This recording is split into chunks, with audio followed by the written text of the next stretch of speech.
How many times have you said these things but ended up failing? I'm going to exercise more. I'm going to eat healthier. I'm going to sleep more. I'm going to cut down on phone use.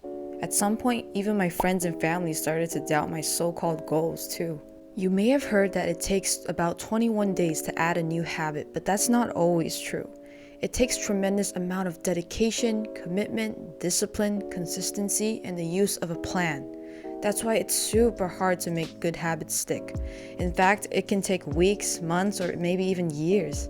Most people want instant results or overnight success, but the key is remaining patient and making consistent progress. But not all habits are created equal. The bad habits can build up and gradually ruin our lives. On the other hand, good habits can potentially promote more fulfillment, health, and productivity into our lives. I faced a similar struggle when it came to getting disciplined about exercising and eating healthier. The fear of discomfort and the desire for comfort was too great to pass up. I'll exercise tomorrow turned into never, and I'll eat one more chip turned into the whole bag.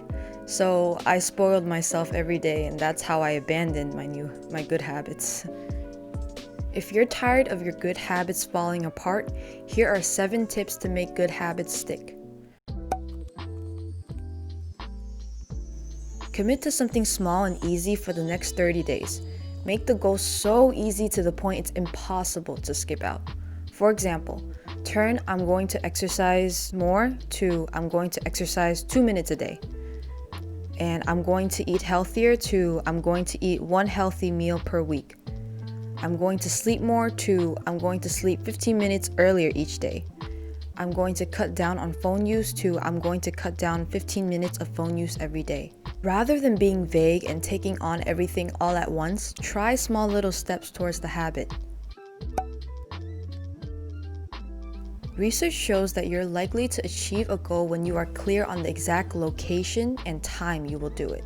You can also use implementation scheduling by placing it on your schedule.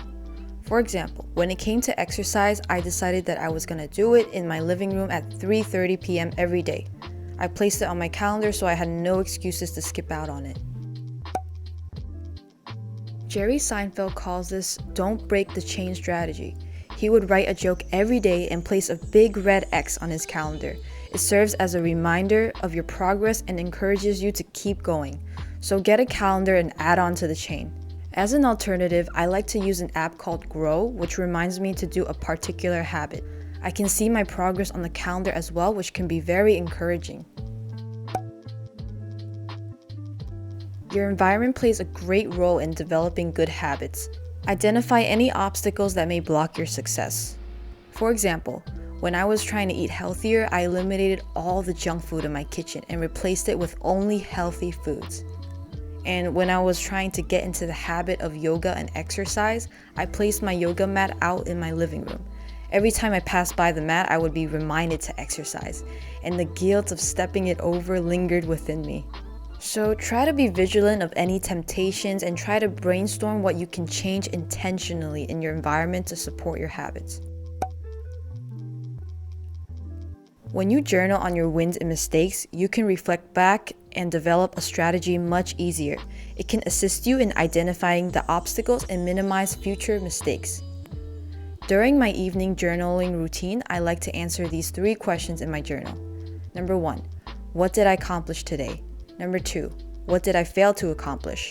Number 3, how can I improve?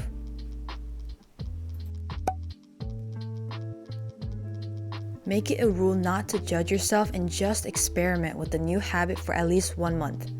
Don't judge yourself too much, especially if the goal is difficult and hard to achieve. There's no point in worrying on the past if you have a setback. Just focus on self-reflection and how you can minimize those setbacks. When I kept pushing off exercise and healthy eating, I experimented with different strategies to finally find some that worked for me. There's no one size fits all, but it's all about exploring the tips that worked for you personally. Find satisfaction and acceptance in improving 1% every day. Good habits can take weeks, months, or maybe even years to stick. I was also very impatient with self-limiting thoughts like, why doesn't this feel any easier? Why don't I feel any different? Do I just suck? But the key is to keep going and being consistent and patient. I just kept showing up every day even when I was hardly in the mood. Ever since implementing some of these tips, I'm proud to say that I went from a lazy bum to an actual active human being. I haven't missed a workout day, and I even feel empty if I missed out on vegetables and fruits for a day. It's truly amazing that just some of these little habits can have such a big impact on my energy levels, mood, and productivity. Although good habits can take an excruciating amount of time to stick, it's worth the effort because the rewards of establishing those good habits outweigh the compounded effects of bad ones. So don't be hard on yourself and just keep going even when facing setbacks. Before you know it, you've made the habit stick and you have a solid routine. I posted a blog summary on this which you can check out in the description below. Hopefully these tips help you make the good habits stick forever. Best of luck and thanks for watching.